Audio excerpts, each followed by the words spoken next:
کتابوں میں آتا ہے کہ حضرت موسیٰ علیہ السلام کے دور میں ایک ایسا شخص موجود تھا جو کبھی بھی اپنی اس توبہ پر ثابت قدم نہیں رہتا تھا۔ جب بھی توبہ کرتا اسے توڑ دیتا۔ اسی حال میں اس شخص کو 20 سال گزر گئے۔ اللہ تعالیٰ نے حضرت موسیٰ علیہ السلام کی طرف وحی بھیجی کہ اس شخص سے کہہ دو کہ میں تم سے سخت ناراض ہوں۔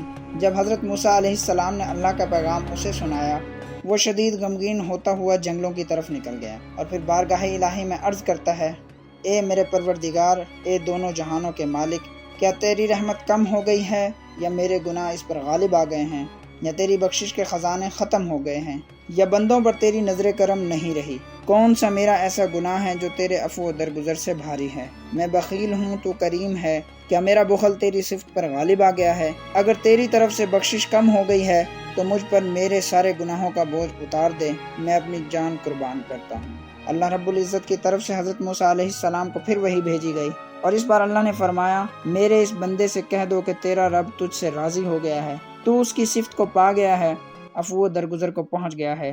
یہ ساری زمین بھی اگر تیرے گناہوں سے بھر جائے تو تجھے پھر بھی معاف کر دوں گا۔ ناظرین، اللہ سے دعا ہے اللہ میرے اور آپ کے لیے بھی عفو و درگزر والا معاملہ فرمائے۔